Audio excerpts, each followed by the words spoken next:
Saturday, and we just really appreciate you coming out and celebrating Dad's life with us.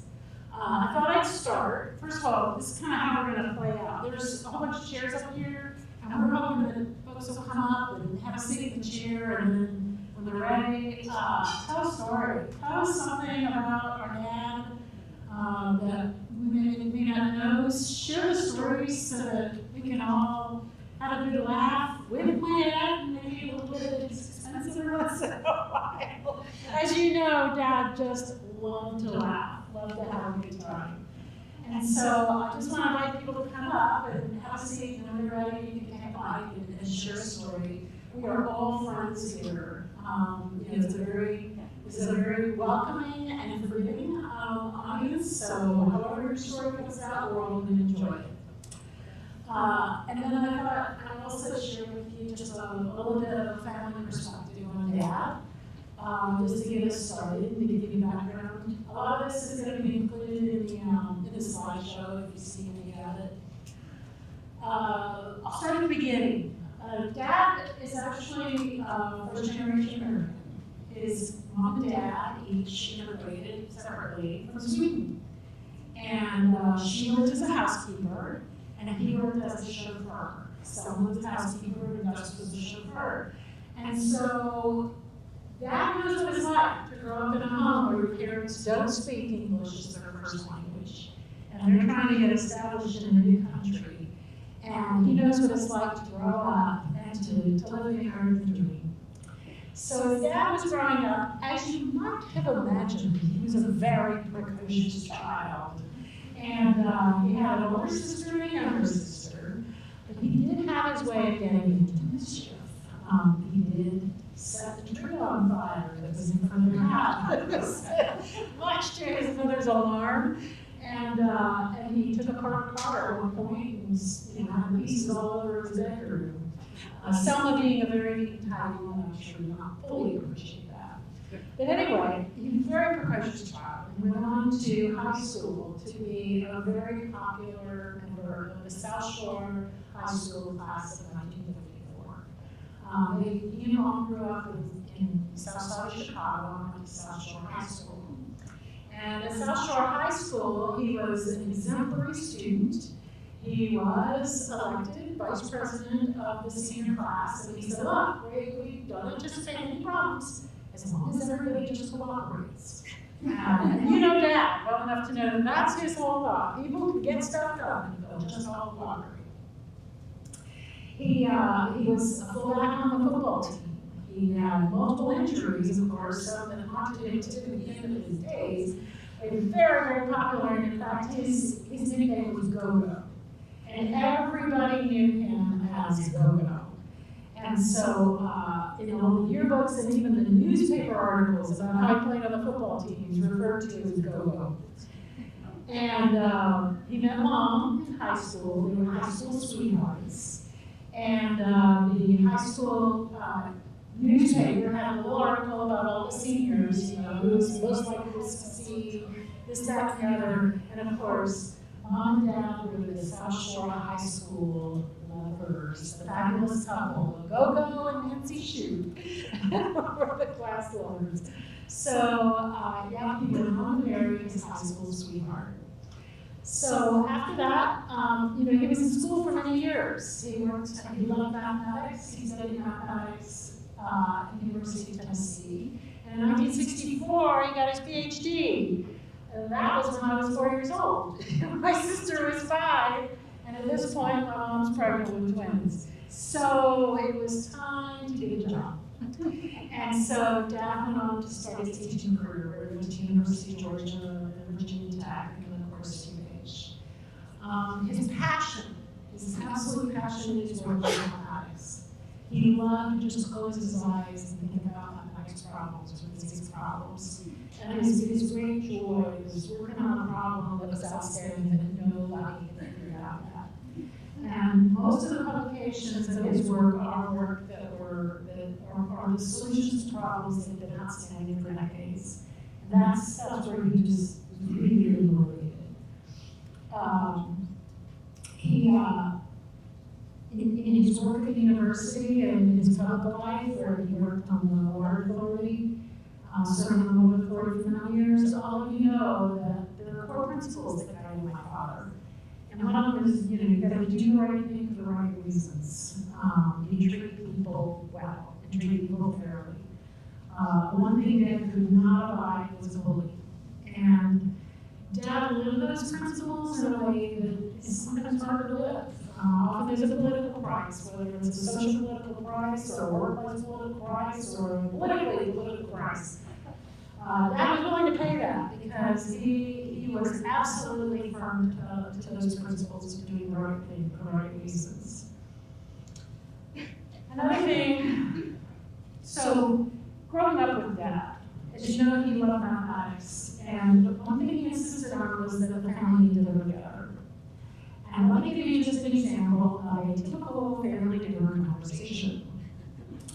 Did you ever wonder, is there a last moment that a plane's wheel is on the ground, and the first moment that it's in the air, and what would be in between that?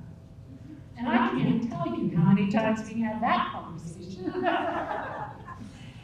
There were a lot of conversations and debates about pure mathematics that just consumed our family dinners. And I'm told that once Kathy and I went off to college, the family dinners turned to cars and computers. So the family dinners were a thing. So anyway, going on. Dad lived by the principles of doing right by everybody, doing right for the right reasons. So he had another principle he lived by, and that is never give up. And I don't know if you've ever been into his office, you've seen the sign. It's the stork with the frog, and it's never give up. And Dad lived that right up until the end, because as he had, the last 2 years, he lived by that rule of never give up. And we're here today, not to mourn Dad, but to celebrate his life, because it is really a happy story. And I'm telling you, the last year of his life was proof of that happy story. Dad was told 2 years ago that he had a terminal illness and that he had 2 choices.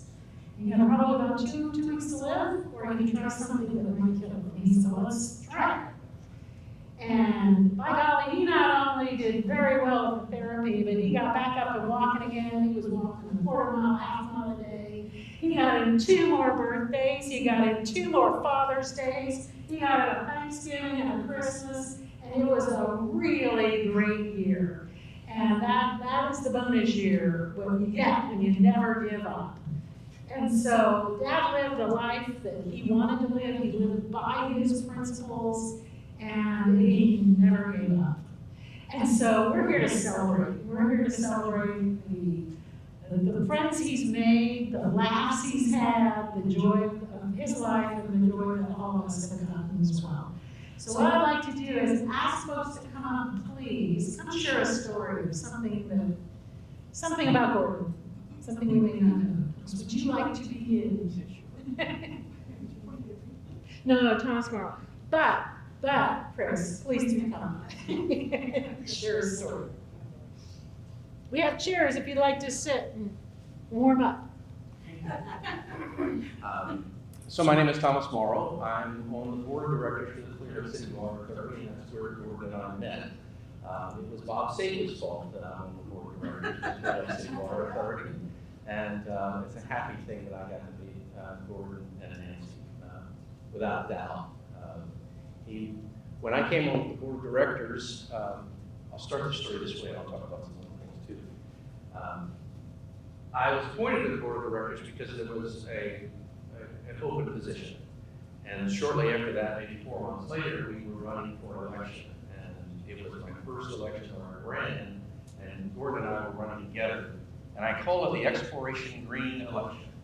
And the reason I call it that is because at that time, there were people in the community that didn't believe in the Exploration Green Conservancy and thought that it was going to cause all kinds of problems. Mosquitoes everywhere, and alligators everywhere, and Legionella's disease in the water. So it was a very interesting run. And my favorite part, a couple favorite parts, one of my favorite parts was, I don't know if you've seen the signs for an election here in the Galveston City Water Authority, but we paint the signs with blue letters, and they are handmade in the driveway.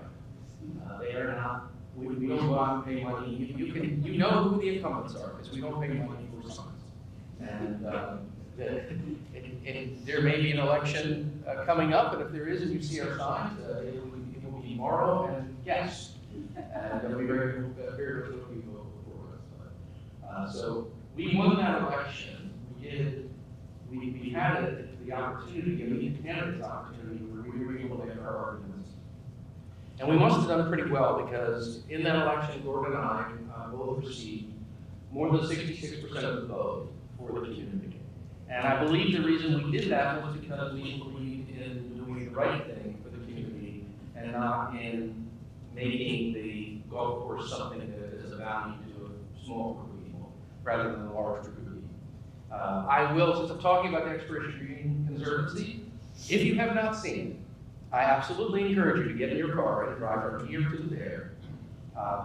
Because of the way it's set up, there are no mosquitoes. You can walk around. There are fish to eat the larvae. There are bats and birds to eat the mosquitoes. It's a wonderful walk. And I highly encourage you to go over there and just after today, see what Gordon worked on, what he believed in. One of the many things that he worked on and believed in.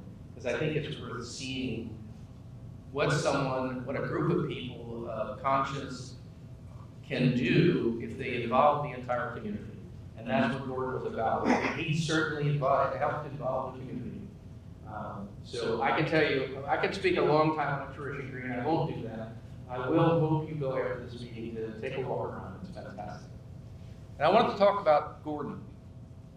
I was asked to talk about his time in the Water Authority and also talk about what he did in math.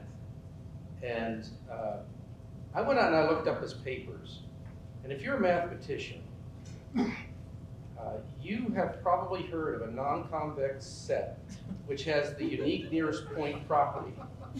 Well-known example in the approximation and Chebyshev set literature. That's the kind of stuff he worked on. In fact, I'm fascinated by the fact that a mathematician who thinks about math all the time, he did. And what his daughter said, I saw also. He went from teaching people, but also helping people solve problems. He helped NASA solve problems. He helped agencies he couldn't talk about solve problems. He was a very, very intelligent man. And if you know about that history of his, it's quite amazing that he was here to help us. Because as they say, sometimes you need a beautiful mind, and his was a beautiful mind. And he did think about math. I still remember to this day, we're eating in the Water Authority. It's 9:30 p.m. and he said, yeah, I'm gonna go home. I've been thinking about a problem. And it's amazing. We're going through all the things you do in the Water Authority. In the back of his head, he turned to a problem, which was pretty cool. So that's the one thing I knew about him in the Water Authority. He contemplated on things. He just didn't give an answer. He thought through what he had to say. And when he had to say it was, you could tell it was well thought through. You knew, wow, that's a really good idea, or that's a really good thought, or I hadn't thought about it that way. I love to work around people that have diverse thinking. And it was great to work with him on the Water Authority, to be part of that election, and also to help along the way with exploration drilling. He left the Water Authority a couple of years ago to move up north with Nancy and he moved up north. And we continue to work on the Water Authority. We continue to work on the exploration drilling. And if you don't live in the area, the beautiful thing is it's complete. It's 5 phases, and it holds back about 500 million gallons of water during a large storm in the area. So what that means to the people who live in this community is the local bodies are about 12 to 14 inches lower than they would be if exploration drilling hadn't been built. So that's the kind of impact that someone like Gilruth can have. It's great fun for me here to come today to celebrate his life and see the smiles in the room, see the nodding in the room of people that worked with him or knew him. And I hope someone else comes up and talks about other stories I'm not aware of. I really encourage you to do that. The great thing about a celebration of life is it's really our opportunity to get together and go, wow, I didn't know that about Gordon. That's really cool. So I hope we can do that today. And I thank you for listening to me today. I appreciate your time. I'll end with this thought. I always wanted to, when I think about myself and how I want to be remembered, because one day some group of people, probably smaller than this, will say nice things about me. And I hope the one thing that they say is something I can say about Gordon, that he was a good man. I hope that's what people can say about me, because I can certainly say that about him. He's a good man.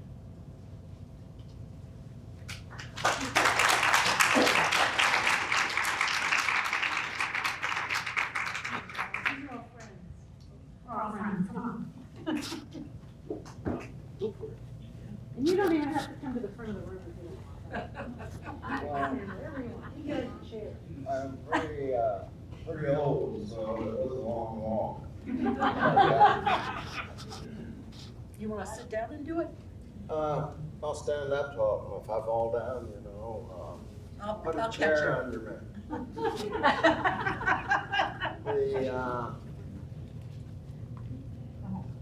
Yeah. I had some notes here.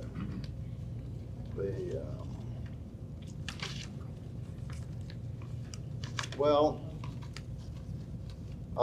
once upon a time, a long time ago, We need you to put the mic up higher. higher, Yeah. closer, Thank you. is it? Smaller? I have a big mouth, but it won't fit inside. Anyway, my summary of Gordon is that he was a man for all seasons. Not too many people have Louder. Well, this thing have a volume? Secret message. Okay, I don't talk too very loud very often because my wife would yell at me if I think it's small.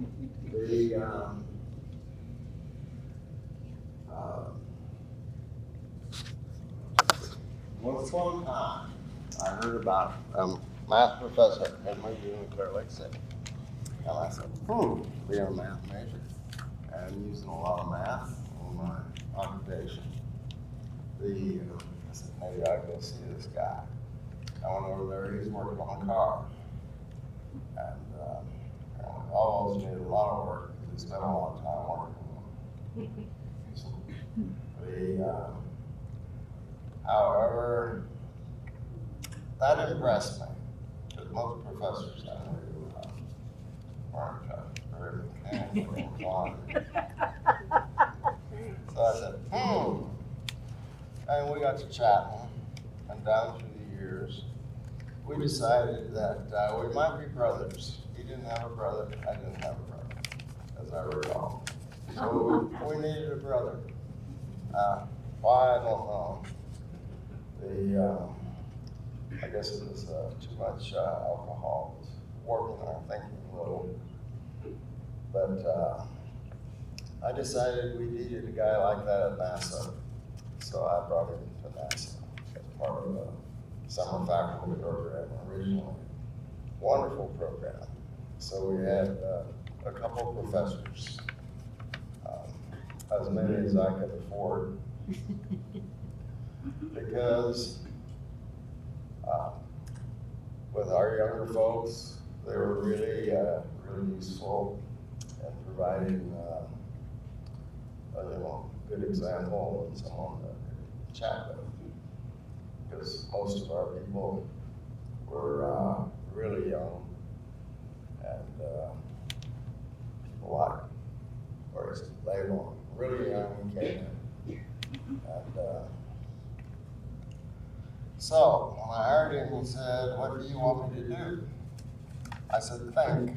And walked out of the room. Because I was hoping to capture his thinking process. Because I admired it. But down through the years, he worked on a number of projects. Maybe I'll let the other folks talk about some of them. But we were on the threshold of AI. My goal was to move AI from the research world into the real world. And so Gordon was working on the ability to do searches with partial information, which is very important. You know, in the world, we probably think I'm Bob or something, but I'm really not. I'm 174177882. So we're all numbers, and the ability to search, particularly for numbers super fast, is unbelievably important.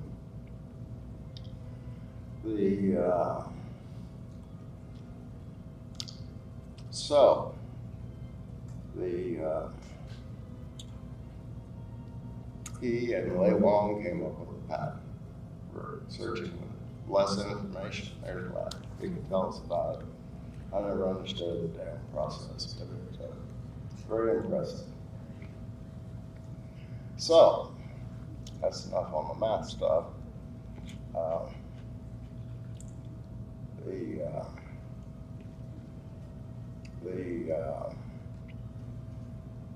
Gordon had a great interest in the environment of all places. Louder? Well, maybe you just yell louder. Anyway, you know, he did plant a few thousand trees in his spare time when he was visiting his cherished location in Virginia. Yes. Mm-hmm. But when he became a member of the Water Authority, one of the things that still exists for sure that he pushed for was islands. He wanted bird sanctuaries. Sounded good to me, but you know, I like birds.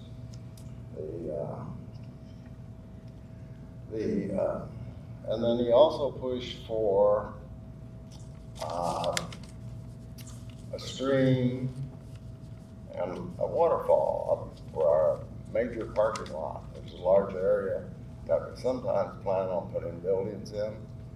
Who knows what they'll be used for? But he wanted a stream set beside, I guess.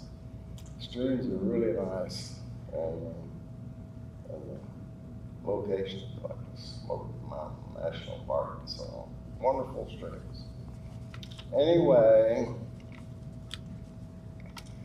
but we have yet to fulfill that vision. I like streams. Waterfall would be great. Anyway, that's what we're still working on. But it's a damn good idea. Another thing that not well known for in the NASA world is he came up with a way to predict sunspots. Now, you know, what's the big deal on sunspots? They're explosions on the sun, which send radiation out. Its atmosphere, it does, yes. And the atmosphere maybe expands or whatever. And that affects the orbit of our vehicles. Just curious. Also some safety factors possibly.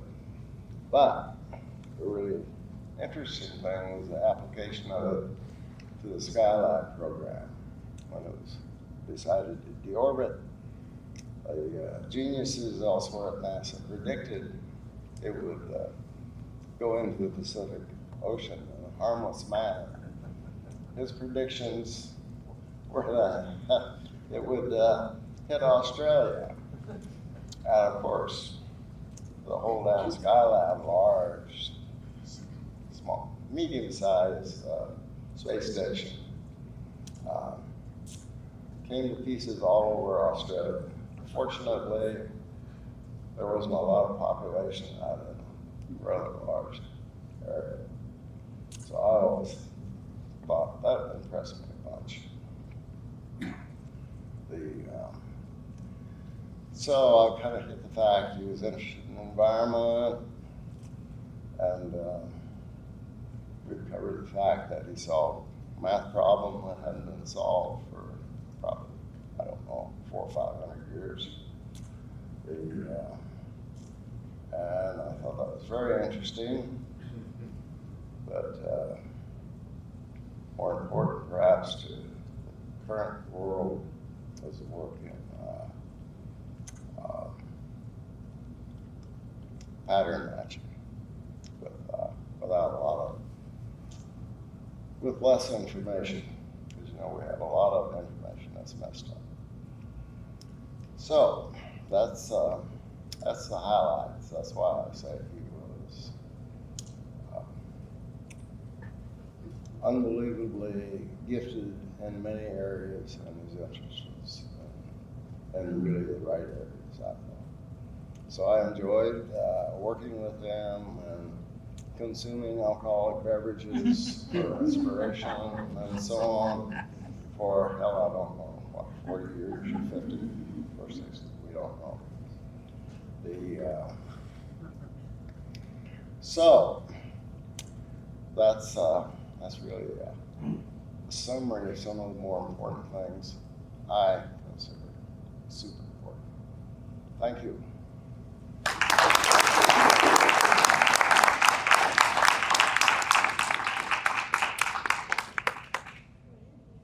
I'm going to say a few words.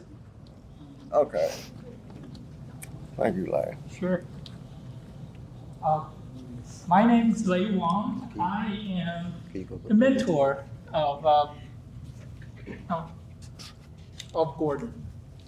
And sadly, Bob have introduced me to Gordon when I was an intern at NASA during the, I think, late 80s, early 90s.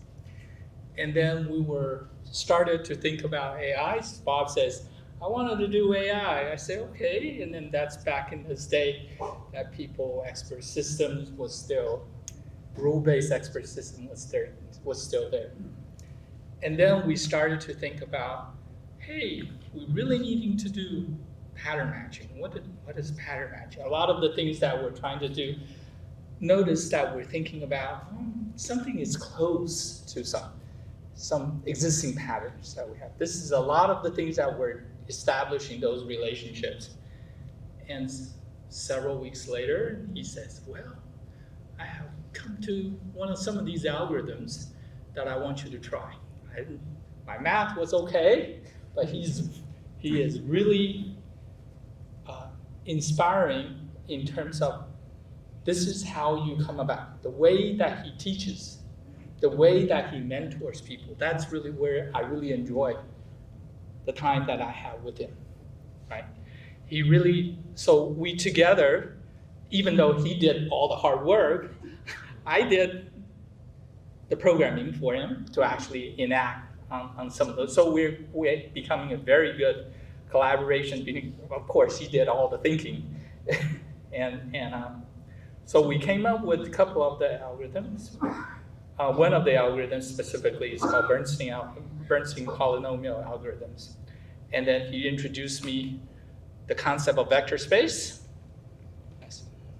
As a undergraduate person, vector space, yeah, you kind of took some of those vector math before, and now you can see how you're really utilizing it. So the precise nature of how he explained some of these things are the interesting, to me, those are the foundation that I really set out from my knowledge, right?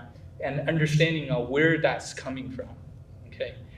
And then we started to play around with and start drawing images, doing some of the pattern recognition images. I was saying, is this image similar to this? So we start beginning to actually manually, that's back in those days, that's back in early 90s, right? We start writing these, putting a facial recognition things on. That was the first facial recognition task that we started on, which is pretty interesting. We started to putting people with glasses. We started to putting people with masks, and then we can actually see what the closest thing. We put a dog shape and put a mask there, and then you couldn't recognize that, and you differentiate them. So those are some of the really interesting ideas that really sets the foundations of what today's AI people are doing. The only difference here is the AI system now is because we have larger machine, but the foundation algorithms is still very much the same, right? That's really where I really appreciate him to actually taught me to appreciate and doing this. We are probably, I think JSC, one piece of advertisement, I think we are probably the forefront of the machine learning type work among NASA, right? We cannot compete with Google and those guys. Those are a huge number of people. But the idea of how we're applying this to this, I really appreciate everything Gordon had taught me on that. Okay, that's it.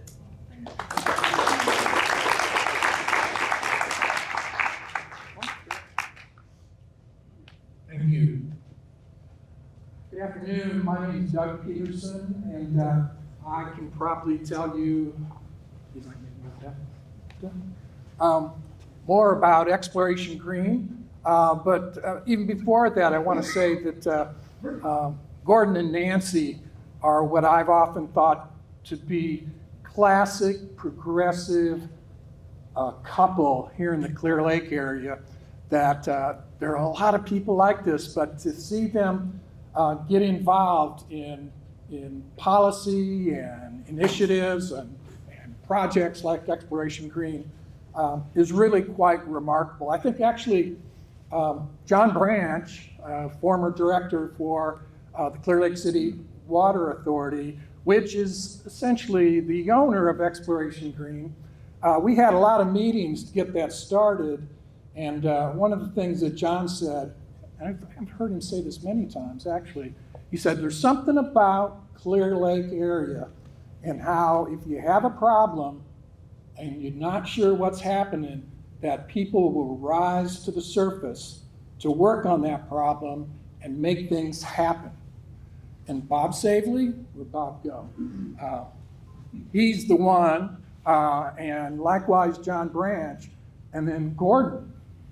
Gordon Johnson played a really key role in the number of meetings that we had to create the Exploration Green Conservancy.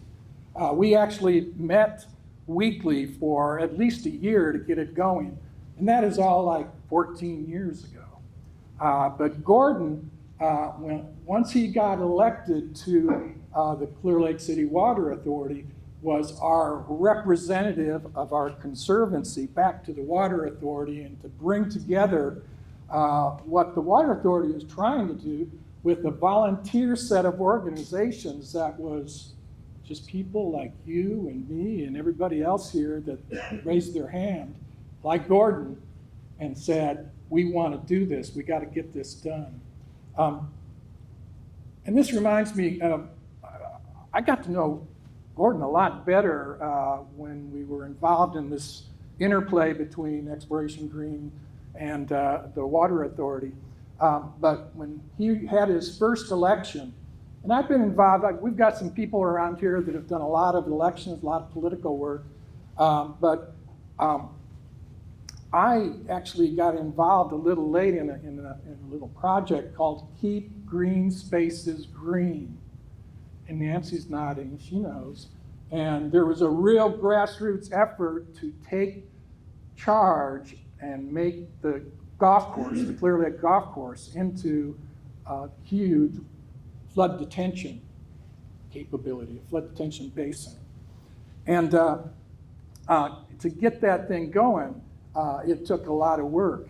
And Gordon getting elected helped a lot. And I wanted to tell you the story a bit of those signs. And I know Thomas already beat me to the signs, but I've been involved in a lot of campaigns as a volunteer, and you can get some really classy signs. You can spend a lot of money on campaign signs.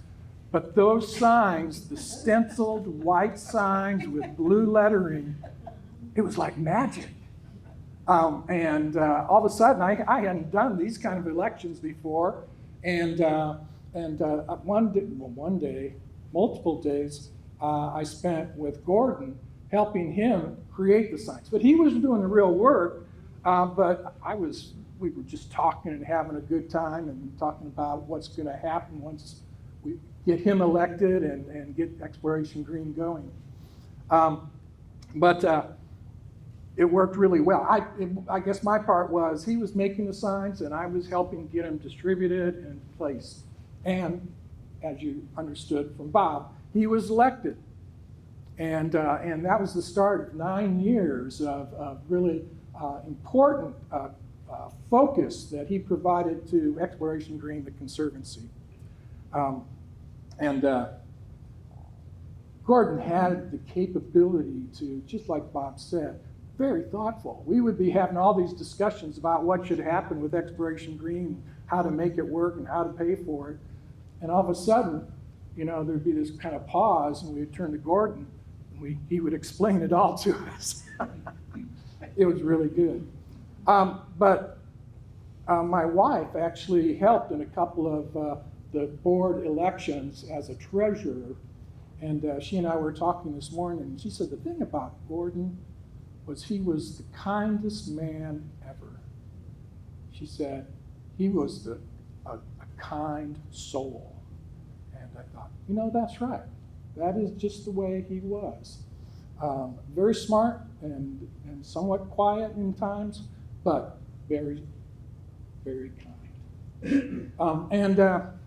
One thing I wanted to say was I get a kick out of it. His parents came from Sweden. My grandparents came from Sweden.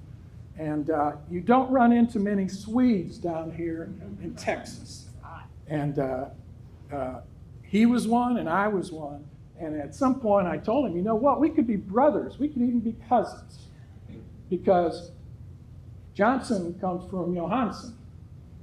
Peterson, in my case, came from Johansson. When my grandfather came to Ellis Island, they told him, you better make it more American, and he changed it to Peterson. So I could just as easily be a Johnson. So we got a kick out of that.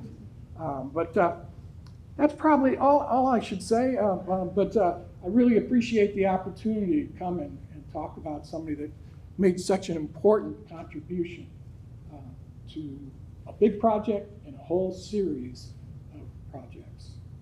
Thank you.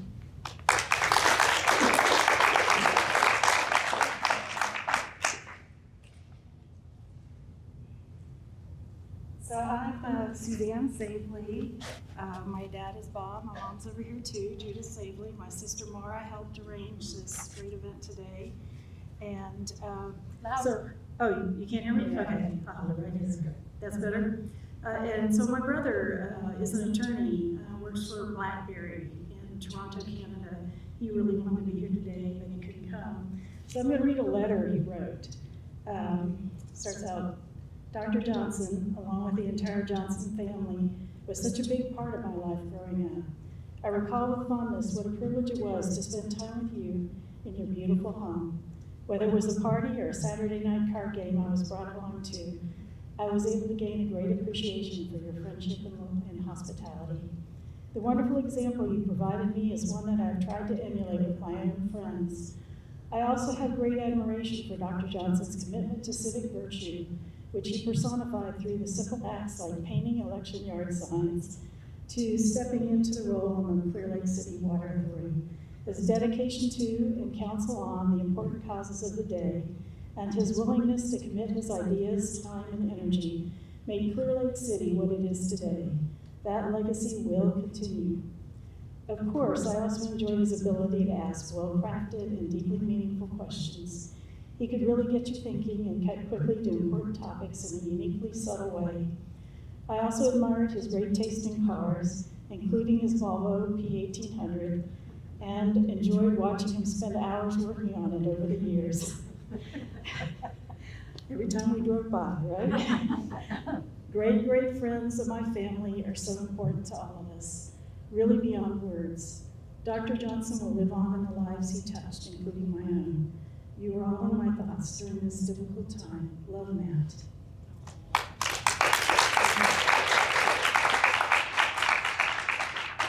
So now I'll tell you a very brief story of a profound experience I had with Dr. Johnson. When I was moving from a rental home into an apartment many years ago, I was redistributing my lawn and gardening equipment. While dropping my lawnmower off with Dr. Johnson, I was proudly showing him all the various components. And speaking of professors who are not very mechanically minded, I made a mistake, and I was very embarrassed. But in a kind voice, he said, Susie, I think that's over here, on the other side of the lawnmower.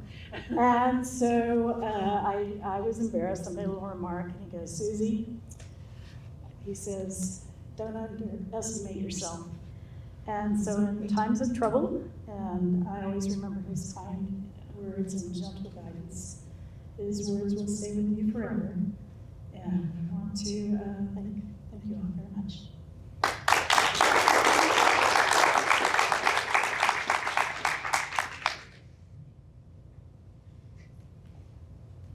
My name is Chris Schaefer.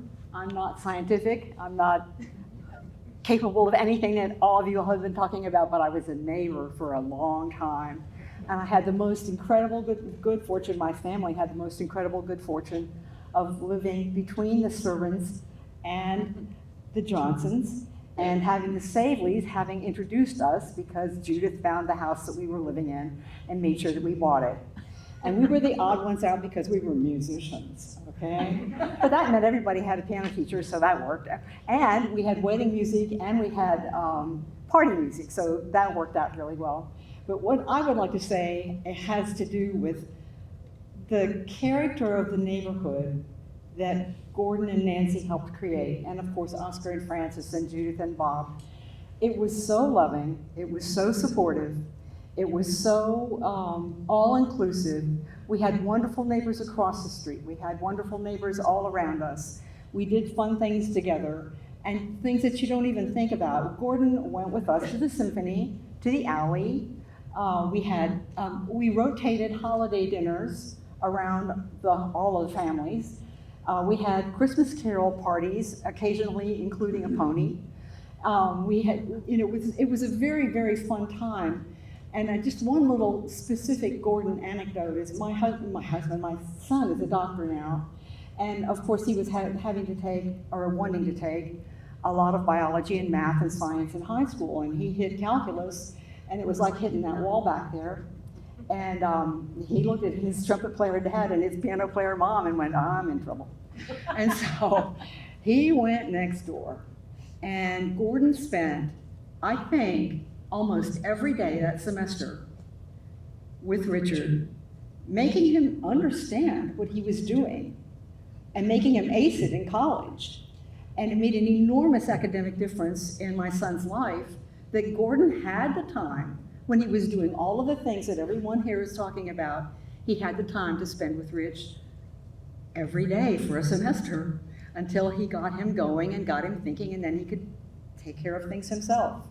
So my memories of the Johnsons, the Servants, the Saveleys, the Campbells across the street, that whole neighborhood, it was a very rich time. And I don't think, everybody's talking about his wonderful contributions to the world at large, which will be remembered. But mine are very much more, if the tree needed to be trimmed, he would help. If we had to get a cat out of the bushes, he would help. If we had to go over and I couldn't make something work, he would help. He was always there as a neighbor and a friend on my level, which was not what you all are talking about. Anyway, I just wanted to share. Thank you.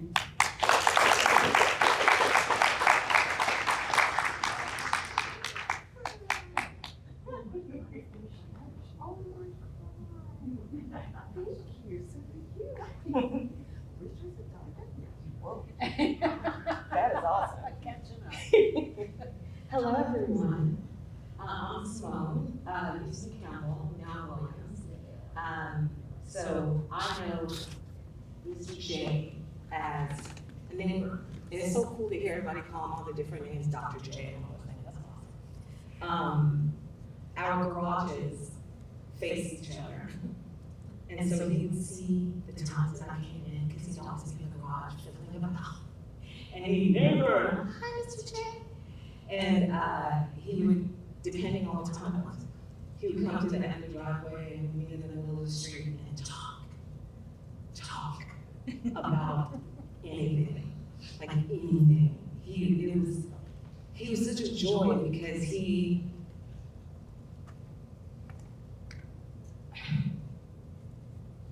wanted to know everything. So like, I had braids, and he'd walk down and be like, what'd you do to braids? What'd you do with your hair? And I'd be like, I got braids. And they're long, and he wanted to know, well, how? And I'd explain, because I had short hair the day before. And I'd explain it to him, okay. And then if I lost 5 pounds, he'd be there, I see neighbor. And I'm like, he was such a love bug. Like, I felt like he was my dad across the street, And we moved here in 78 from New York. My parents are from Trinidad, so I was firstborn American, and we moved from New York and moved to Clear Lake, 78. No one looked like us. No one looked like us. And to meet the Johnsons first, to usher us into the neighborhood was pretty beautiful, because my experience in Clear Lake could have been very different. It was a beautiful, beautiful place. And our little section was family. And I didn't know about all the math stuff and science stuff. And didn't know I hate math. Sorry. I hate math. But I went to his first stint when he was there, and I said I was going to go visit him. And so I went to his office, and there were like all these students outside, and they were all stressed looking, and they were all talking and whispering. And like, I was like, no, I'll come see him later, because no. But I didn't know how brilliant he was in that. And I went back and I was sitting in the quad, and I heard, Simone, and I see him walking, and we hooked arms and walked to our cars, and we were talking the whole time about life stuff. He was just so interested in what was going on with me all the time. He was a love bug. He used to love, I used to love seeing him walk through the neighborhood. I used to love seeing him mow the lawn in jeans. I used to love seeing him on the roof. I used to love seeing him. I remember my parents, they would have been here, the Campbells, but my mom has Alzheimer's, and my dad's her caregiver. And so they weren't able to make it today, but they would have loved to make it here, because where else would we be today? But I remember they had a leak one time in the yard, a big pipe. And I don't know if my parents were home at that time, but Gordon knew. And he started digging by himself. He got a shovel and he dug this long thing from the street all the way up to the side of the house, found the thing, the leak, and like called the water authority. I mean, like everything was done before we even knew we had a leak. Who does that? Who does that? There's some neighbors I may not know, right there. But every neighbor barometer I have is for the Johnsons. And if my neighbors aren't like the Johnsons, I don't want to live there. I don't want to live there. Because it was beautiful growing up across the street from my home. And it was beautiful having this big burly man with the best head of hair I've ever seen. Live right across the street. And he, I loved him. And the good thing I know is that he knew I loved him.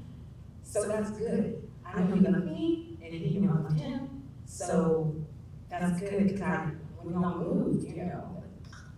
But I knew that y'all were well, but I didn't get to see you like I used to, of course. But I just wanted to share what an amazing man he was, his mind, his heart, his curiosity, his love.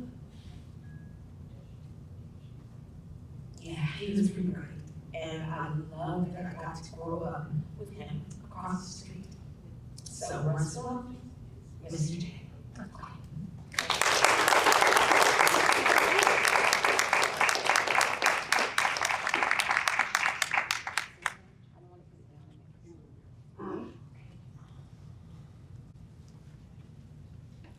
So I'm Darby, and stand. Yeah.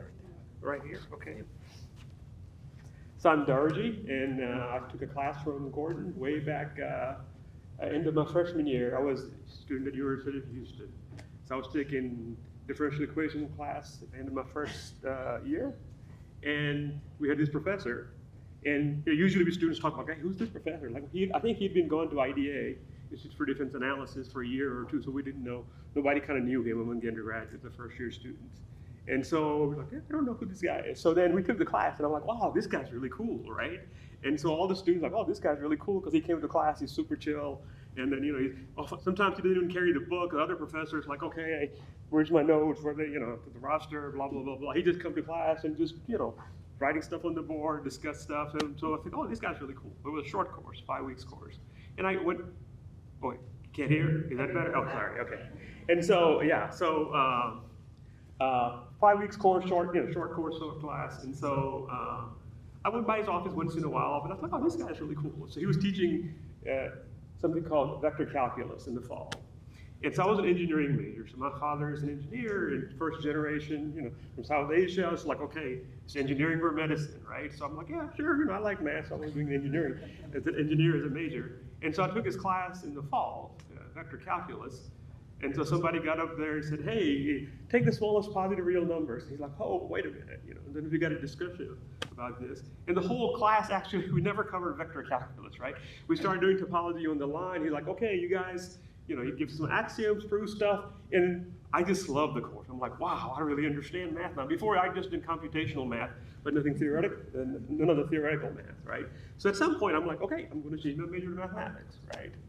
And so I was also young. I was 17 at the time, and I was sophomore. So staying at home, my parents are like, no. Every semester you take a class, you like it, you're going to change a major. Math is good, but math's for engineering. Math's not for like study math. I'm like, oh no, but this is what I want to do. And they're like, well, you don't know what you're doing.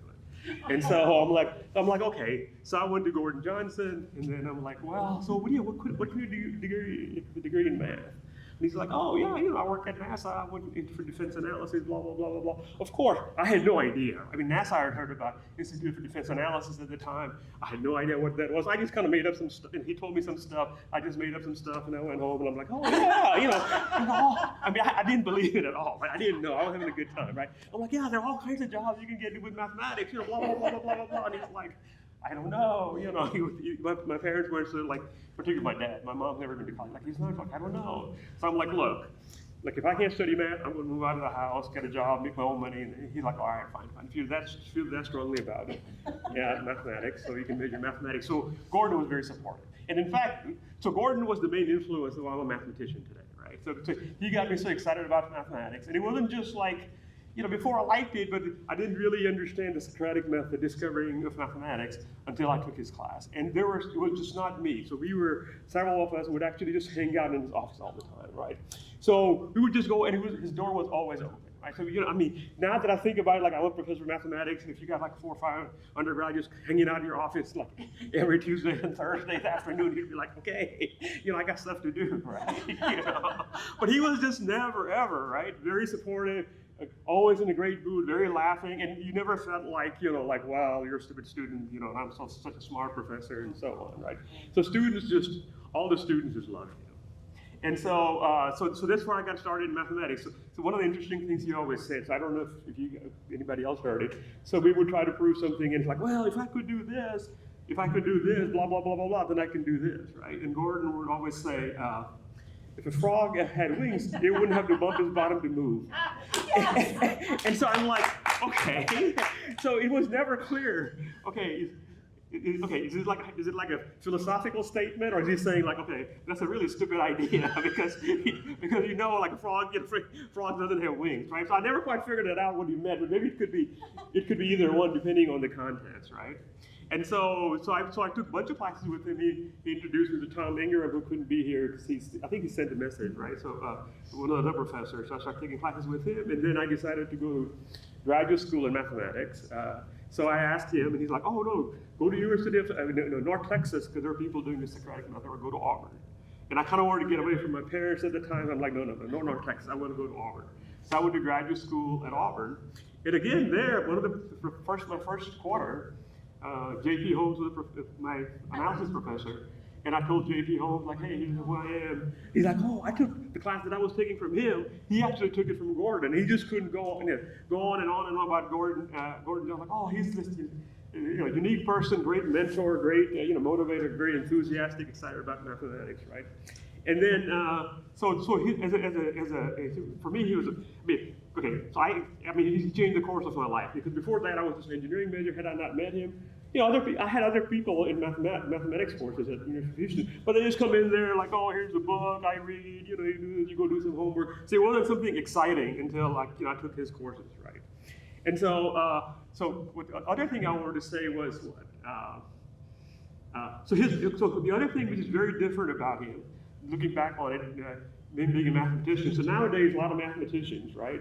The culture has changed, right? Professors at the university, it's kind of like a machine, right? You just go in there, and you got postdocs, graduate students, blah, blah, blah, blah, blah, blah, blah. So he had a very different attitude for the old school, and in particular to him, that he just worked on interesting problems. It wasn't like, okay, some sort of a cookie cutter, I do this, then I do this, then I do this. I need to get, 2 papers out. I need to do, I need to get so many papers out. I need to get a grant, and so he was just enthusiastic and excited about mathematics, right? And very doggedly, right? So he worked on some very hard problems. The one you've heard about, the unique near-point problem, which is a counterexample in interdimensional spaces. And so I think his solution was like, I don't remember the first solution, but he had like 250 pages long or something like that. And then he finally published it, was over 100 pages long. And then finally somebody else a couple other guys came along and simplified it. So very difficult problem. But always he just didn't give up, right? He was excited about mathematics, he felt his enthusiasm. And, so this is one of the things, like, I remember him very fondly. So he actually changed the course of my life, because I'm a mathematics professor now, but also I've had, like, I was just a Fulbright Distinguished Scholar in Prague last year. He also opened up to, like, mathematics science is not just, University of Houston or whatever. It's the international community. But I think he also spent some time in, Croatia, right? You guys went to Croatia a couple of times? 3 times at least, yeah. And South Africa. Oh, yeah, the other thing was Ames Institute in South Africa. He was also very, very involved in that, and that actually made a big impact. So all the students he met, he was just, students just loved him, and he had a big impact on us.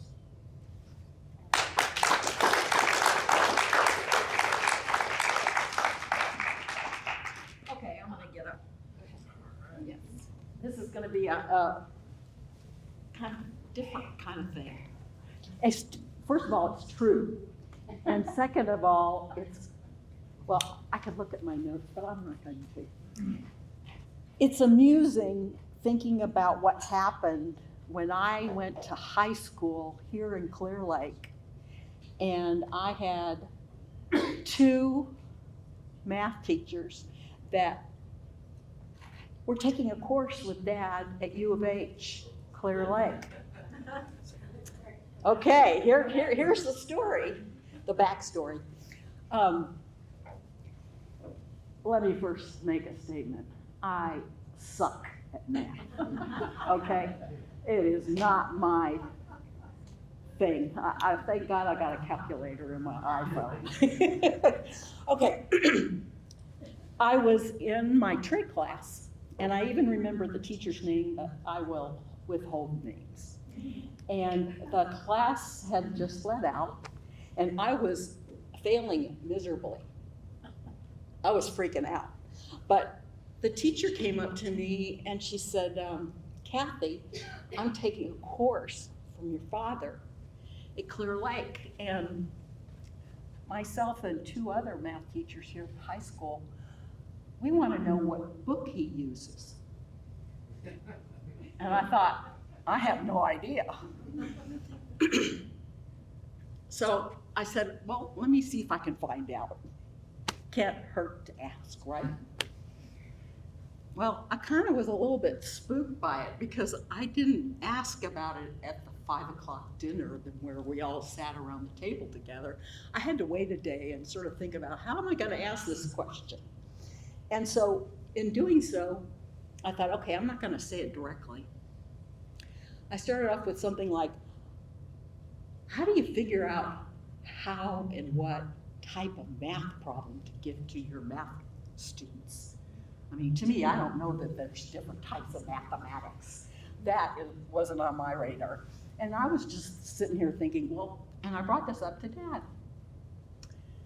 And he looked over at me, because I always sat to his left. And he smiled at me and kind of said, why do you ask? And then I thought, okay, here comes the next question. Well, I was just wondering, how you come up with them, if you use a book, or do you have required reading? How is it that you make those determinations? And then he turned and looked at me and smiled. And he knows something's going on, but he's not sure what, because I would never ask this question. He says, well, no, I make them all up. I was flabbergasted. I thought, he doesn't use a book? I mean, really? And the next day I went to see my trig teacher. And I said, I've got a story for you. And I told her my story. But she had a better story. She decided to go during office hours and see my dad. And they didn't talk about mathematics. Instead, they talked about canoeing and sailing in Clear Lake. And that is the end of the story.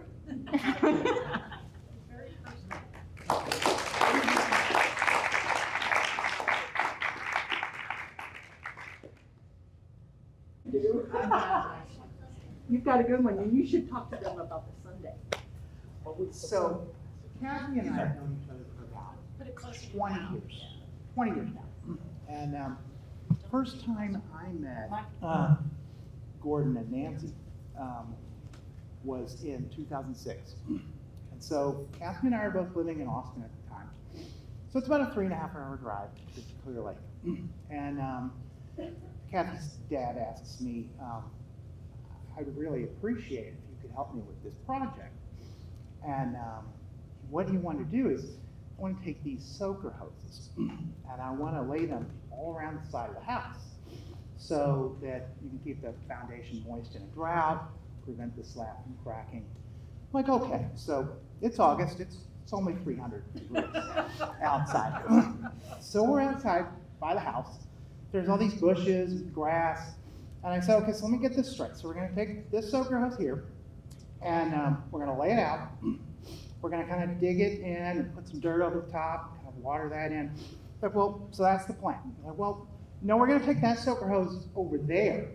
This is a rat snake. Okay, so new plan. We're going to leave that alone. Good plan, I like that. And that's my story. Oh my God, I had no idea.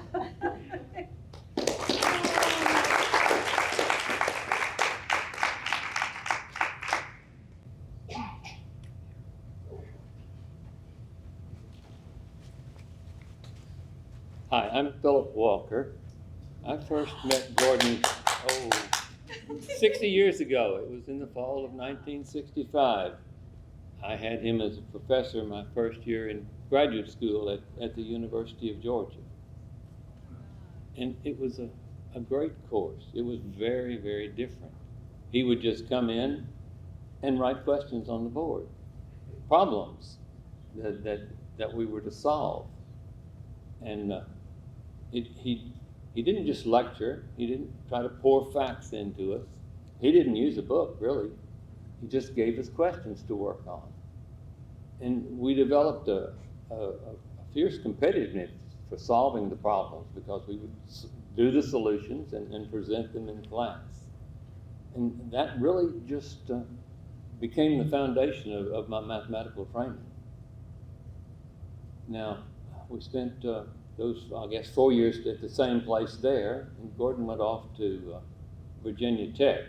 I graduated and got my first job there a couple of years later, so we were both at Virginia Tech in Blacksburg, Virginia. He was a great colleague then.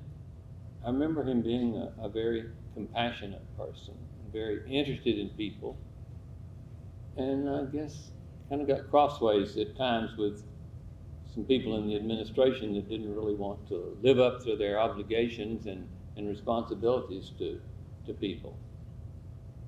And I always remember him being a compassionate and kind person and very interested and always willing to listen. I remember he was working with graduate students there, and he gave a picnic on that property that you've seen several times here. I guess they had recently bought, he and Nancy had recently bought that property, and it was a really good time in our lives there. So after a couple of years there, Gordon got a job down here at the University of Houston, and a couple of years later, I also got a job here. And the two of us spent the rest of our careers there. I retired a couple of years ago, and I have many fond memories of working with Gordon. Not just with mathematical problems, but just everyday problems. His door was always open. He always had a kind listening ear. And in there, he was always concerned with people and being fair to people. He was, I remember, I don't know that anyone has mentioned it or not, but in the early 70s, he got together the means to create the Houston Journal of Mathematics. It's a very important scholarly mathematical journal that exists today. And it was with considerable great effort that he got this together and was able to continue it as the managing editor. And so I just remember Gordon with great affection. And I'm glad that he was a part of my life. Thank you.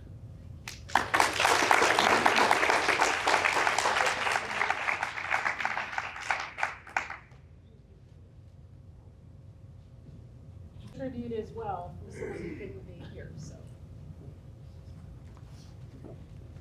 I'm Emma Bates, one of Gordon's grandchildren on his daughter Kathy's side. I was probably about 10 when, absorbed in a book, lying on a couch, I heard from somewhere behind me my grandpa say, "Do you think you know what maybe a three-dimensional shape would look like traveling through two-dimensional space?"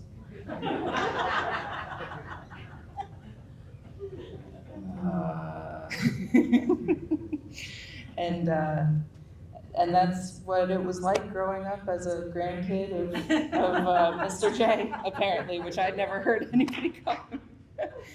There was a lot of,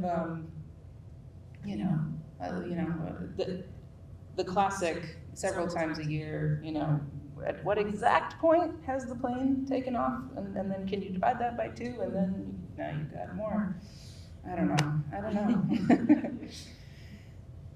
And actually, those are the words probably that I keep thinking about in relationship to him. Because if you knew him, at least in the capacity that we did as kids, there was a lot of, we'd ask a question, or he'd ask a question, and we'd ask it back to him, and he'd go, "Oh, I give up." You to figure it out. Exactly.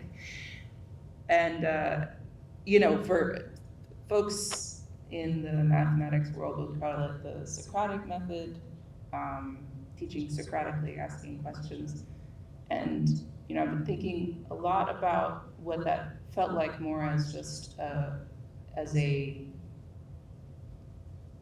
leader of family figure, right? Most adults don't actually let kids walk away from a conversation without having answered the question, right? It was actually, I think, a pretty unique thing that he was doing, because he would ask a question, and as his students would know, he wouldn't answer it for you.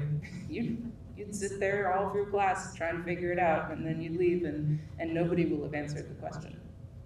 Which is, there's a reason most teachers don't do that. I taught for a while. It feels very uncomfortable to leave a question unanswered by people who are looking up to you. But he did, and I think that there's that I don't know is pretty useful right now, right? There's a lot of things happening that are stressing people out. There's a lot of things to worry about in people's own relationship futures and their health and their family, And I think that if I hadn't grown up with somebody who taught me that adults often don't know, even if he was mischievously smiling to indicate that in fact he did know, and that it was okay to say, "I don't know," and not have an answer. I think that it gave probably all of us a certain resilience. There are parents who grow up knowing everything, and their kids need to know that they know everything, and their grandkids need to know that they know everything. And he was courageous enough to not know, and courageous enough to be the kind of leading figure who doesn't always have the answer. But taking it back to the mathematics, you get to thinking, all right, what does that shape look like? Is it flat, but maybe changing its circumference? There's a lot of thought that goes into that, and you go back to it with your theories about what he wanted you to know.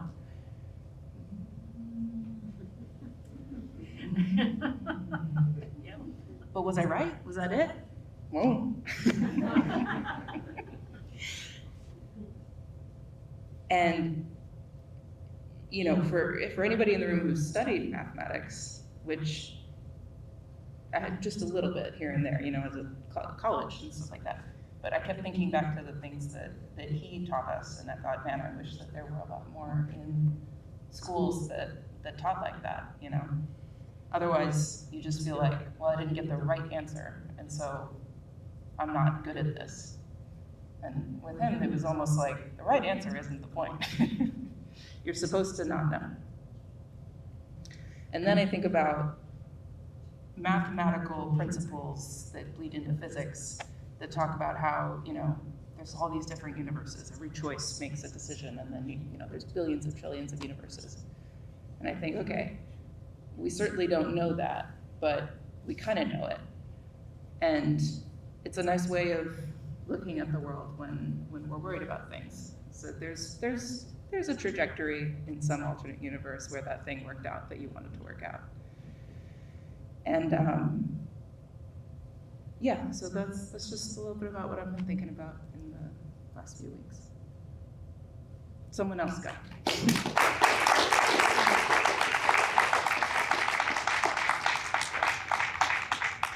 My name is Muhammad Nasrullah. I have known Gordon for many, many years, Gordon and Nancy. But there's one thing that I remember, and I think Thomas mentioned it, when he and Gordon were running for the water authority. A little bit of background, my place of worship is Gilruth Islamic Center, which is right next door to the Unitarian Church.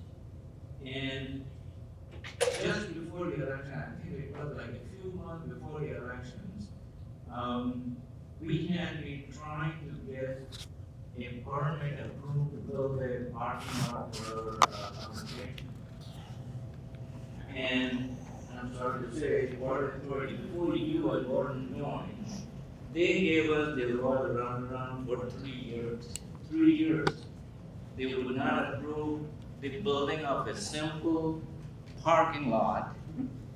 And when Gordon told me that he was running for the water authority board, I told him about this issue, this whole history and all that, and all he said was, Muhammad, we'll take care of this issue. And over the next few months, Gordon and Thomas, they came to the Islamic Center, they met the leadership, they met the congregation, and we encourage everybody in our congregation to go out and vote for these two gentlemen, okay? And if I remember it right, that was a landslide victory for you guys, both of them. Yeah, it was just true. The vote count was a historic event for the elections for the water authority, because normally for an election like this, the turnout is, if you're lucky, it's 2%. It's extremely low. But they both got elected, and the following board meeting, our permit was approved. And it was, everybody at the congregation remembered this thing. So the quality that I remember most of Gordon was he helped people. When he promised me that Muhammad will take care of that issue, and he did, and so thank you. And I really thank and I'm grateful for Gordon and Thomas's help in building that parking lot. Thank you so much.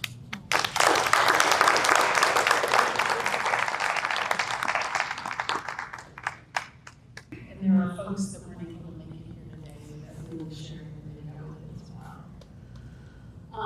After hearing a lot of the folks and the stories that you shared about that, it's fun to hear some voice fill in, and it's fun to see faces to names that we've heard over the years, and we really, really love having everybody here. For the mathematicians in the room, you may be aware that Dad was working on a really tough problem. It was sort of a follow-up to the big problem that he had worked on previously. Here's the good news. He solved it. He did solve it. He solved it. And he just didn't think he could get it written out. He had very poor vision. The last few years of his life, he actually lost sight in one eye completely, and the other one was so poor he could just hardly see at all.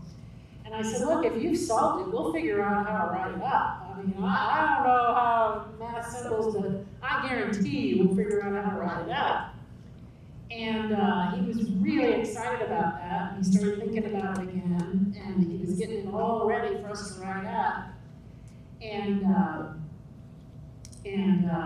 he came up with an even better way to solve it. I mean, we had a family dinner, and Dr. Nolver, who's sitting here at the front table, who's a member of our family now. He helped us take very good care of Gordon this last year. Nolver was there as well, and Dad was so excited that he had found an even more elegant solution to it. And he tried to explain it to us at dinner, and I've got the words that he said, but I tried to share it with another mathematician, and it didn't quite ring. So it was not preserved through me. But for those, he ended up, of course, not documenting it. That documentation process is a long, arduous process, and it absolutely was not his favorite part of solving problems. So the really good news is, Dad did solve that problem in his last year there. His bonus year, he figured out an even more elegant way to do it, and there is just nothing that would give him more pleasure in his sort of professional mind than that. And that is a really good thing. And the other good piece of that is somebody else is going to get to solve it again. And that person's going to get the pleasure of solving it and publishing it. But Dad got his. He got the best of it. So there is a solution, and he's got it. And so that's happy. Is there anybody else who would like to share anything? We do have a video tribute that we will play now. Lynn, can you play it? This is Dick Schaefer. This is Chris's former husband, and it is a tribute to Dad. This is Dick Schaefer in Syracuse, New York. Sorry I couldn't be with you today. Gordon and his family were neighbors of mine on Fairwind Road in Clear Lake for many years. I always thought of him as a remarkable man. He never had a bad word to say about anybody or anything. And his brilliance and genius has brought our space program things that we don't even know yet. He'll be very much missed. Because I feel that he's sailing much calmer seas than he did his last couple of years on Earth, I'd like to play the Navy hymn.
I'd like to say thank you so much. I think this is from the whole family, and I hope that you'll stay and mingle and visit old friends and be sure. Mom, would you like to say something? She does. Go ahead. Come on.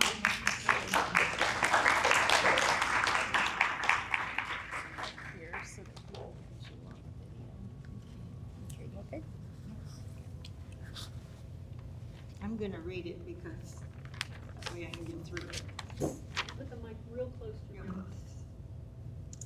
This has been a beautiful day, thank goodness. We could have had a hurricane. I have enjoyed seeing all of you again. Some of you have traveled a long distance, and I appreciate that. For some time, I have wondered what other people might say about Gordon if they could. If he told a student he was doing a good job, that would always be understated. He hardly ever told me when a paper was accepted for publication. I would learn about it overhearing a phone conversation, or if one of his math friends said something to me or within my hearing range. His advisor, Professor early on, said, "Gordon doesn't suffer fools lightly." Another advisor professor said, "He will love 3 things in his life. One will be cars, another be math, and there will be you." But not exactly in that same order. He was very fortunate to have excellent professors at Illinois Tech in Chicago for undergraduate school. He was given a class to teach while there. It may have been an engineering class, I'm not sure if it was a math class. We decided we were grateful to have lived this wonderful life. We had plenty of time together to reflect and to say goodbye, and we took advantage of it. I truly believe he was a happy man. Thank you for affirming what I already knew. He was a good man. Thank you again, and for a parting note you need to know. This day would never have happened without the Savely family. Mara Savely has been the leader in doing the legwork, the computer research to get this all to this point. We wouldn't be here without them.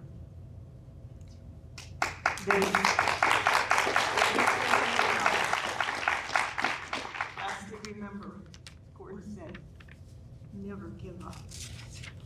Thank you so much for coming.